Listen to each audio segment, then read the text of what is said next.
And about a year ago, they were arrested for a pamphlet that they distributed, for a pamphlet that they wrote, which they, criticized Israel, which they said was anti-Semitic. And they arrested Ranjeet Brar, the brother of Jyoti Brar, who's spoken at many of our conferences, who's a leader of their organization. Ranjeet Brar, who is a British neurosurgeon at the National Healthcare Service, he was arrested for distributing this pamphlet, and the police investigated him. And ultimately, the charges for terrorism or whatever it was for supporting the pamphlet have been dropped. But now we actually have the video of the police interrogation that they gave him when they were trying to determine whether or not to charge him with a crime for handing out a pamphlet that was critical of Israel. Now, I'm going to show the video on here of the British police interrogating a doctor, a neurosurgeon, a respected, highly educated British man who is opposed to Israel and its crimes. And this is them interrogating him about this pamphlet he distributed, determining whether or not they should try to put him in jail for it. So I'm going to show you some of the outrageous interview. This is the video they released of the interview that they did with Ranjeet Brar after they arrested him for distributing a pamphlet criticizing Israel. So the date today is 26th of November 2023 and the time is 13:46. My name is Justin O'Sullivan. I'm a detective constable. I usually work out of Bromley, but I'm at Sutton Police Station today. The other officer present is? Detective Constable Rachel Hamper. Lovely. And I'm interviewing, can you just say your full name please? Ranjeet Brar. Thank you. And your solicitor is also present? My name is Rao, his legal representative from Morgan Haas Solicitors. Thank you. Just before we go any further, Ranjeet, just in relation to your rights, you have the right to speak to a solicitor. Obviously, you're very aware of that right because you have a solicitor present with you. I just need to check that prior to this interview, have you had enough time to speak to your solicitor? Yes, thank you. You have. It's an ongoing right, so if at any point during this interview you would like us to pause it, step out so you could have another chat, you just let us know and we can do that. Thanks, sir. Okay. So, Ranjeet, you were arrested yesterday at Whitehall for a Section 5 racially aggravated public order offence and a Section 18 Public Order Act offence for displaying written materials which could be are abusive or insulting with the intention to stir up racial hatred. That's what you were arrested. So that's what they arrested him for. Let's just keep that. The offense was displaying written materials that could be racial, insulting or offensive, and inciting racial hatred. So he had a pamphlet on his literature table. There was an anti-Israel protest going on. He had a pamphlet sitting on his literature table. And the pamphlet, they said, was displaying materials that could be insulting or offensive and inciting racial hatred. Now, do you really believe that there's anybody in this entire world who is walking, just having a normal day in London? They're walking down the street and they said, by golly, I'm going to look at some of these pamphlets. And then they picked up a pamphlet and they read the writings of Harpal Brar and Ranjeet Brar about the origins of Israel and Israel's crimes. And they said, why, gee golly, I am going to have myself some racial hatred against the Jews. Oh boy, I was just a nice, gee golly, great citizen. But then I saw this pamphlet and now I'm full of racial hatred. I just want to go and commit some hate crimes because I'm incited by this pamphlet. It's like, have they even read the pamphlet? I mean, my goodness. I mean, this is just the stupidest. I mean, first of all, newsflash, free speech means you can offend people. Newsflash means you can incite people to feel things. You can argue. It's not a crime to make someone feel something. It's not a crime to insult someone. It is a crime to threaten somebody. It's a crime to advocate violence or threaten somebody or menace somebody. But the idea that you had a pamphlet on your table and somebody might have looked at this pamphlet. Why, gee golly, I was a good law-abiding citizen, but then, oh my golly, I saw this pamphlet and I decided to become a racist and go commit crimes against Jewish people. That's what I'm gonna do. I was a good wholesome boy, but now I'm gonna be a racist because I read a Harple Brar Ranjeet Brar pamphlet. Gee golly, oh boy. Anyway, let's continue. On suspicion of. Right, Okay. that's the allegation, right? Yeah, absolutely. Yeah, that's the allegation. Because I don't agree with it. Yes. Absolutely. Is that Yeah. right to say that? Yeah, so that's why. So you're here on suspicion of committing that offence. We're not you. saying you definitely have. It's suspicion. An offense that's not an offense. Let's keep in mind. Thanks very much. So just in relation to that, you would have been cautioned at the time, but I'm going to caution you again. Just make sure that you understand it. So you do not have to say anything, but it may harm your defence if you do not mention when questioned something which you later rely on in court. Anything you do say may be given in evidence. Just to break that down, you don't have to answer my questions today if you don't want to. It's your choice. Thank you. Okay, if you don't answer my questions and it's were to end up in criminal proceedings and a trial, and you give an account there that you haven't given today, there is a chance that the courts may be less likely to believe what you say. Sure. Okay, and lastly, as we've already discussed, I'm sorry. It's like this is like the disclaimer. Like they're reading him the British version of his Miranda rights, and like, what is they saying? So they're saying if you say something today, and then what you say later in court doesn't match what you said, they may be less likely to believe. Well, no shit, Sherlock, right? You know, it's like the dumb thing. You know, I don't know. it's being recorded. So if this were to go to trial, it could be used in evidence. Is that an audio? Is it a video recording? What have you Audio and video. Audio and video, both. Okay.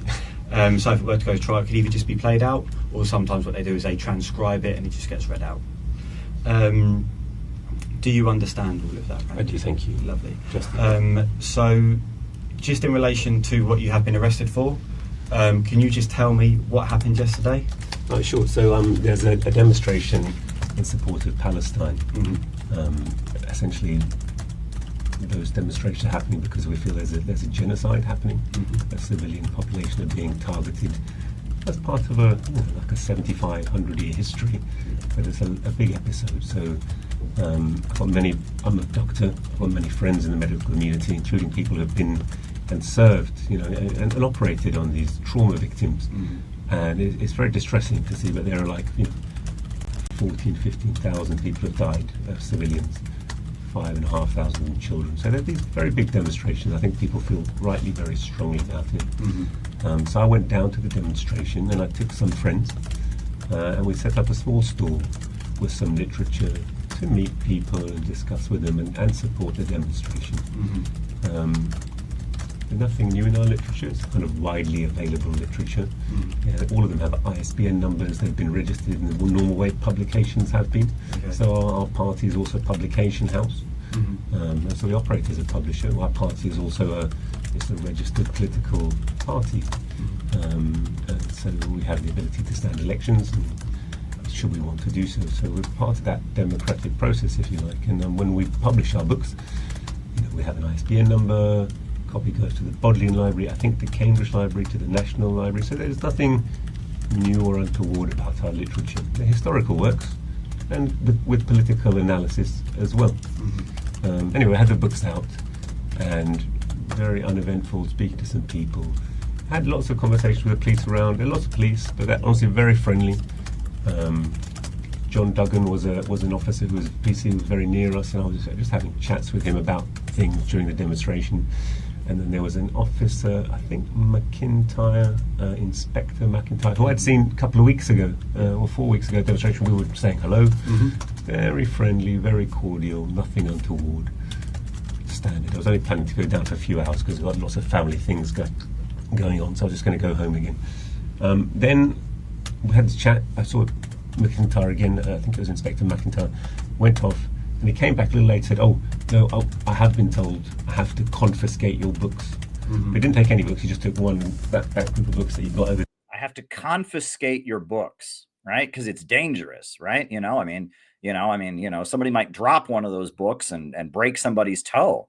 or somebody could use the book to like poke someone's eye out. I've got to confiscate your book, sir. That could be a very dangerous weapon. It might cause someone to think, and we cannot have thinking. We cannot have thinking here. I'm sorry, this is Britain. Sir, good sir, we are going to need to confiscate your books. Your book could cause someone to think. Yes, it could cause someone to think, and we do not allow thinking here in the United Kingdom. So, sir, if you could please hand me your book so you can be arrested. Your book is a danger to public health. We shall return it in 1,000 years. Anyway, sorry. Which is the pamphlet which is written on Zionism. I'm not absolutely sure, but I think it's written in 2015. So it's been around for a long time. Yeah, and nothing new. Wow, it's a good thing the police finally found it, right? It's 2024 when this is happening. And it took them 9 years to discover this dangerous, dangerous pamphlet that's going to incite racial hatred. It took them 9 years to discover it. I mean, wow, all this time, for 9 years, people were opening this pamphlet and becoming vile racists, and it was just such a threat to public health. But after 9 years, they finally discovered this pamphlet. My good, where is Sherlock Holmes? Who is the Sherlock Holmes on the board of the of Scotland Yard, who finally, after 9 years, he tracked down a pamphlet that's been for sale on the internet since 2015. It's been distributed at protests for 9 years. Good night, right? This is some groundbreaking police work here. This is some detective movie stuff here. They found this dangerous pamphlet after 9 years. About it, but it's a pamphlet that relates to the specific history of the ideology of the founders and the current rulers of the state of Israel. So it's like a historical exposure. You notice he's like having to explain everything like kindergarten. Well, see, there's a crime going on in Israel, and my group is a political party, and he's having to explain this like you would explain it to like a 4-year-old or something, right? He's having to like explain there was a protest, and I went down there because I disagree with what Israel's doing, and I had a pamphlet. I mean, can you imagine why should he have to even explain himself? Like, this is in itself a crime. Like, to make someone have to explain this to these folks. I mean, this is outrageous. That's enough for now. But essentially, they took that, and I said, "Oh, surely not." I've asked them for a seat. We there were lots of people filming what was going on at the time because it was just the middle of a demonstration.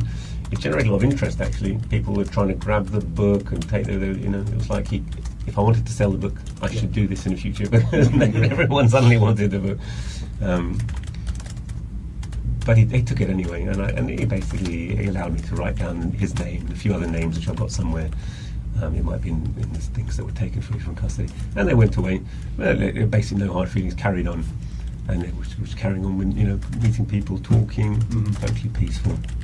And about half an hour later, he came back, and just he'd come back the first time when he said, someone had instructed him. Obviously, it wasn't initiated by him. It's like there was some political unit or someone who was telling him, you've got to do something about this. And then he was instructed to come back and say, no, I've been told now I have to arrest you. And I said, surely not. But then there were a lot of officers, and they were just doing their job then, so they went through the process of arrest. They did cuff me, which I thought was totally unnecessary because I've been speaking to them for about an hour. Well, I mean, he was clearly endangering public health with his pamphlet. They had to put the handcuffs on him because if not, he might throw pamphlets at people, right? I mean, he's clearly a dangerous criminal with his handing out of pamphlets, right? That, you got to put the cuffs on his hands so that he just stops handing out this dangerous pamphlet that's such a danger to public health that, you got to hold him in. You got to cage the beast, right? I mean, with his pamphlet handing outing, right? I mean, you got to throw the cuffs on him, right? Very peaceful. And I did ask them not to cuff me, and they're a bit forceful with the cuffs. They're very tight and uncomfortable. So that generated inevitably a little bit of gentle friction, and nothing physical. There was no resisting arrest. That was like verbally, I was very upset that I was basically being imprisoned. Obviously, upset for being handcuffed and dragged to jail for handing out a pamphlet.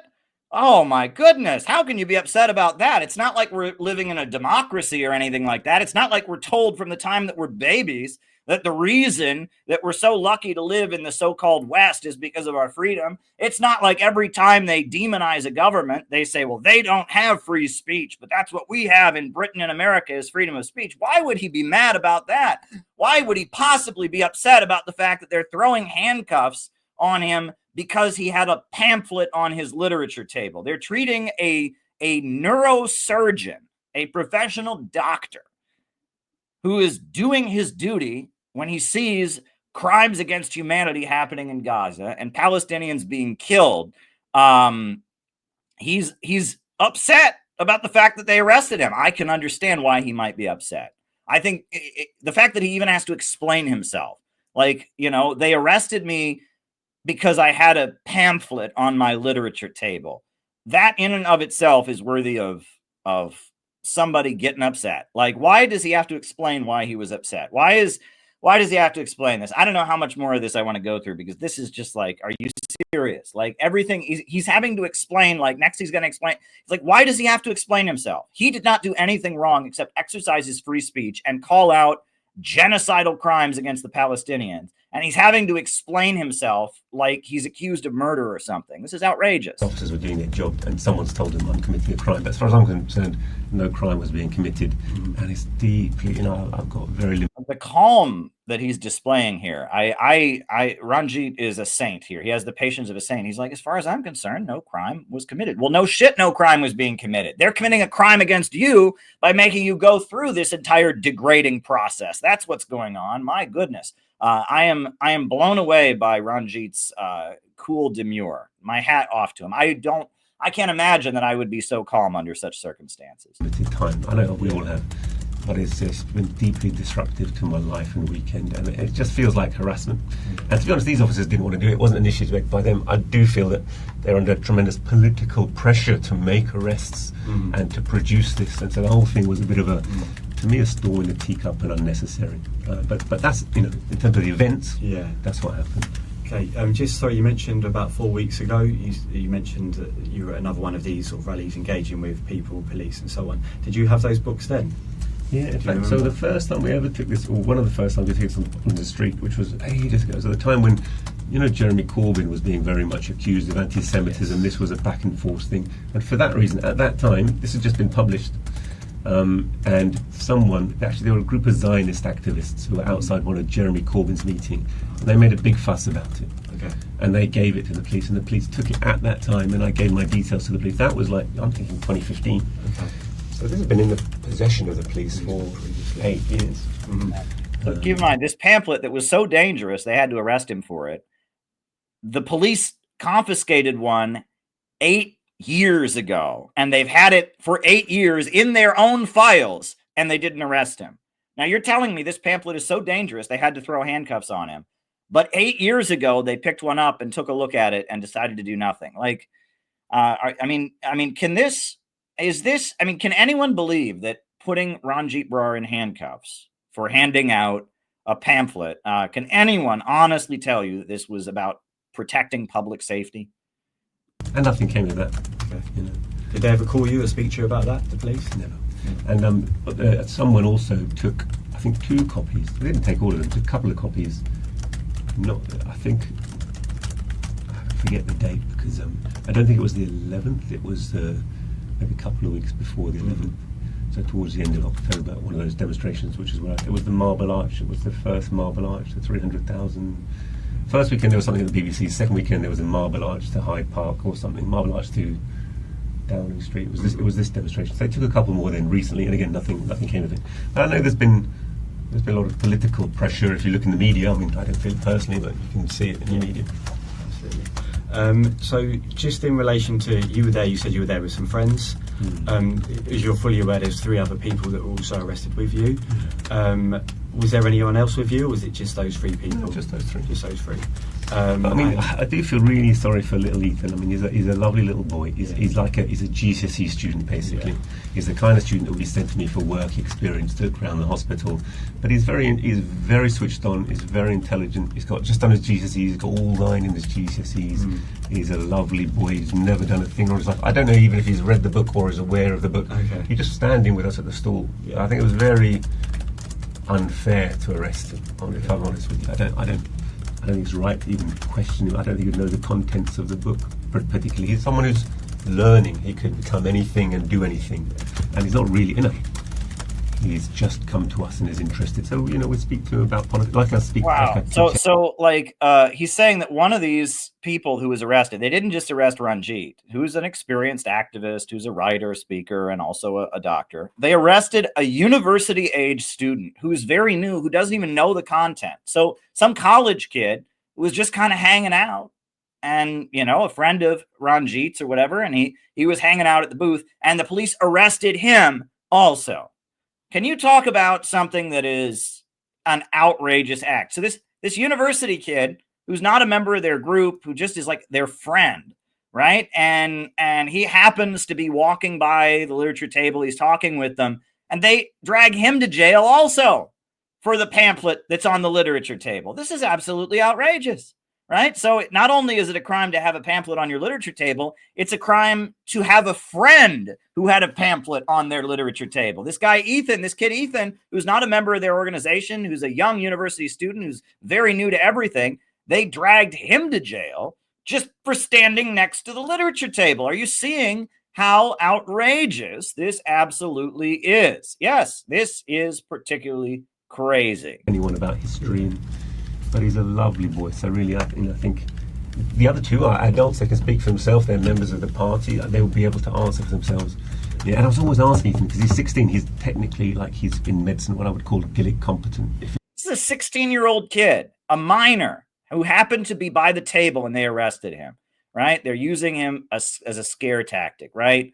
Unbelievable, right? To make people scared to associate with people that criticize Israel, because they might just randomly arrest you when they arrest them for handing out a pamphlet. This is absolutely criminal what they did. This boy's parents should sue the police. I don't know how the British legal system and civil lawsuit system works, but the boy's parents should file some kind of lawsuit, because this is outrageous. The kid's not a member of the group. The kid is just hanging out there. He's a 16-year-old kid. And he's in the medical education program at his high school. And so he's kind of, hanging out with a guy he works with in the medical education system. And they dragged him to jail because the doctor that he's studying with had a pamphlet on his literature table that might offend Israelis. This is outrageous. He came to me and needed an operation. I wouldn't have to speak to his parents if he wanted something. I've always asked him, do you need me to speak to your parents? Do you want me to speak to your parents to let them know where you are? But I'm a doctor. My wife's a doctor. He wants to become a doctor. He's a bright kid. He hangs out with my kids. So he comes and he'll hang out sometimes with the family and my son, even when I'm not there. So he's kind of become like a family friend. But I don't actually know his parents. So I feel terrible for him that he's having to drag his parents to the police station. And I haven't even met them. I can only imagine what the poor parents are thinking. So I feel very sad about that. But definitely, I don't think he should really be involved in the investigation. The others, we're members of the party, and I'm pretty sure they would have read the book. And what party is that you mentioned? It's the Communist Party. Okay. And sorry, you mentioned that Ethan's friends with your children. My oldest son's 14. Okay. So how is it that you know Ethan, or your children know Ethan? Purely by his interest in politics, because he's interested. He's done GCSE history. He's widely interested. He's read incredibly widely. He's a very intelligent young man, and he's an independent adult. Yeah. But he's entitled to go to demonstrations, and he's entitled to go where he wants, and that's fine. Yeah. So I've never forced him to let me speak to his parents. But I haven't known him super long. I've only known him 3 months. I think. Okay. How did you first come to meet him, though? That sort of. Yeah, he contacted me. I'm not sure if it was at a demonstration or somewhere else, but he contacted us. So just in relation to the book itself, I appreciate you've sort of mentioned it already. I think the reason this was happening in the officers that were concerned at the scene, as I'm sure it's explained to you, so you said there was a lot of chat, is that obviously on the front what's displayed there, I mean, for me just to look at as a sort of a third party outsider, I see sort of like a Star of David with what could be considered sort of a swastika symbol. Am I right in saying that, or are they judging a book by its cover? It sounds to me like the police are judging a book by its cover. am I wrong? Well, I mean, the symbol is just like it's a meme, isn't it? So it's a way of reflecting what's within the cover of the book. I mean, the book speaks for itself, and it's a history book. Yes. And it's a history book of Zionism as an ideology, which is like the founding ideology, if you like, of the people who founded the State of Israel, with collaboration of the British, after the British assumed the mandate of Palestine. So it's that history of that ideology. How did this state come to be there? How did this conflict happen? Because always the problem with the press is, they show you this one incident and no one can make sense of it. It just looks like a violent mess. But to understand anything, like a story, like you're taking a story from me today, you have to understand the context and what's happening. So this is a historical context of what the Zionists who founded Israel believe and what they did. And actually it's written mainly by Jewish scholars, Jewish authors, and a lot of it is actually Israeli court documents, because these things have been subjects of controversy within Israel itself. And it's by no means the case that all Jews are Zionists and all Zionists are not Jews. And we have rabbis who have taken this book from me and love it and give it to their congregation and their religious order. Though we would be very different, because I'm atheistic, but I have been a lifelong campaigner against racism and for equality. That's where I'm coming from. If you look at someone like Norman Finkelstein, I don't know if you've ever heard of him, but he's an American Jewish scholar and author who has always stood out against Israel. His parents were in the Holocaust. They were in Auschwitz, one of them, I think Maisonden concentration camp, the other one, and he speaks very eloquently, saying his parents would never support Israel because they would never justify what was done to them and the crime that was committed against them being used for similar crimes to be committed against others. And that's a very moral stand. So this is nothing to do with a race or a religion. It's about the physical acts and crimes that are perpetrated by a state against the defenseless and historically victimized people. So it's about justice, really. It's a strange thing. Maybe I understand people. I was born and raised in England. My mum's English. It's a kind of a middle of the road English society. Just tends to switch off from these things. But I just through reading and education, I do have a sense of wanting to help. I do that through my work, but I do that through my social life, and I do it through my politics as well. And this is an issue that I've campaigned around for a long time. So just to confirm, I mean, you've touched on it there, that, I mean, your intention while you were there displaying these books or selling these books, what was that? What was it? Education. Yeah. And there was no intention there, as you've already mentioned, to incite any racial hatred or religious hatred. Just the reverse. I don't even know what to say to that. There was no intention of inciting racial hatred or religious hatred. I mean, wow. Believe passionately in equality. That is my personal belief of race, religion, gender, sex, ethnicity. These things are my core beliefs. Yeah, absolutely. So just to move away from that now, and it's just in relation to some items that were seized. So police searched your address, and they searched his home. Did you hear this? They searched his home. They used a pamphlet on the table to violate his privacy. They searched his address. They searched his home. And now they're going to ask him about a bunch of items in his home. Can you believe this? Why is he answering questions about items in his home? Because he had a pamphlet on a table? Well, I was told that. I found that a little bit intrusive, I have to say.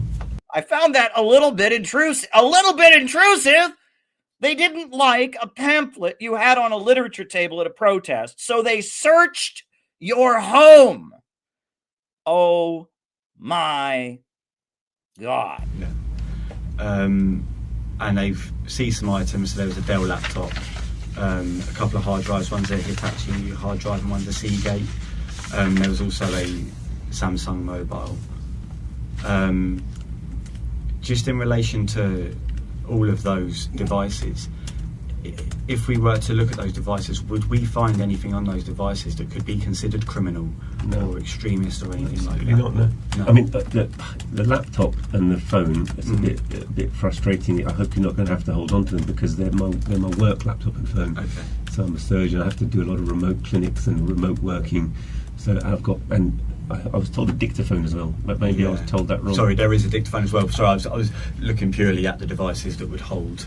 Because the dictaphone's got kind of active patient. That's not in question. Just the four he's talking Okay, about. but they've just this method of checking letters and doing work, and so their patient's pathway in care will suffer. There'll be details of their care that are not recorded elsewhere and need to be acted on urgently. So I'm a bit. Now his patients are going to suffer as a result of this, right? Details about the care that he has to give his patients as a neurosurgeon are going to be lost now because of this. So all of those patients should sue the police, the London police, for this, right? I mean, can you believe this? So as a neurosurgeon, information about the medical procedures he does and his patients is lost because the British police were so offended by a pamphlet that he had on his literature table criticizing Israel. They seized all of his electronics. This is absolutely crazy. Concerned that they'll, their care will suffer because of the situation. I understand. Just quickly, who is it? Is this private or is it NHS? It's NHS laptop. Can I also ask you one thing, please? You know, all the material that you have on your NHS laptop, do you have a duty of confidentiality around that as well? Yes, absolutely. That's it. Which is why, I would never, for example, take it out.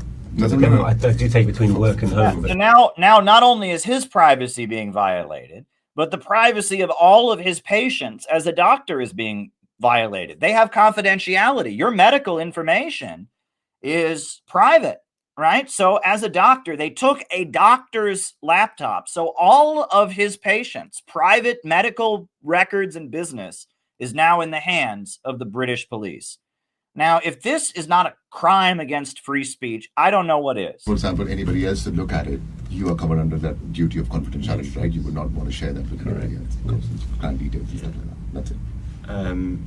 Just in relation to those, just so we could confirm that is what those laptops or that phone is for, would you be willing to give us I'm assuming there would be a passcode to I'll explain that to you after the interview. Can I advise him after the interview on that? Absolutely. And we can come back to you on that. Of course, no dramas. Great, thanks. In relation to the other two, there's 2 hard drives that were seized. Yeah, that's still just my, you get to that point where you've got so many computers that have stopped working, and I tended to back up old computers onto them. Yeah. I don't even look at them first. I don't know what's on them, but it's nothing. It's just it's just the backup of old computers that I used to use. And, you never know when you're going to need a data or a photo or something, or emails. No, absolutely. I don't actually know if they still work and if I can access them. I've not plugged them in for a long time, but there's nothing criminal or dangerous. Same thing. I'll let you have a chat with your solicitor after about providing passcodes, etc. for those if you decide to do so. Rachel, sorry, is there anything you wanted to ask? You've spoken about how you know Ethan, but can you just quickly go through how you sort of know Eleanor Moore and Sylvester? Mr. Brar, can I advise you? Of course, yeah. Let them speak for themselves and, Sure, and just say no comment or question for this one, please. No problem. So you don't want to tell us about your relationship to them or how you've met him? I'll take my solicitor's advice, thank you.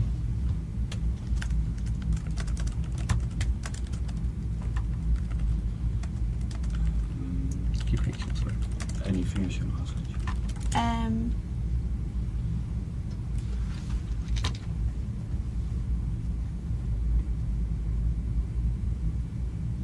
No. Fine. Is there anything else at all that you wanted to say before we look at concluding the interview? No, I'd love to conclude the interview, but it's just really about kind of whether it's possible to have a copy of the custody record, and kind of if I can get some indication of where we're going with this, what the next steps are. Yes. Like and get back to my family and my normal life. That would Of be course. nice. There's already I've been having some chats with supervisors already, but we'll speak about that more after interview. Yeah. We'll explain this to you after the interview. Yeah. Now, Raj. So we'll conclude the interview there then. The time is 14:06. All right. So we just showed what happened to Richard Medhurst, and then we showed what happened to Ranjeet Brar for his pamphlet. And it's very clear that in Britain, your right to criticize foreign policy, specifically to criticize Israel, is down the tubes. If Richard Medhurst is subject to this huge terrorism investigation, if Ranjeet Brar is dragged to jail and has to go through all of that, a number of journalists and homes have had their homes raided and devices confiscated, all opposed to the Zionist entity. This is particularly outrageous.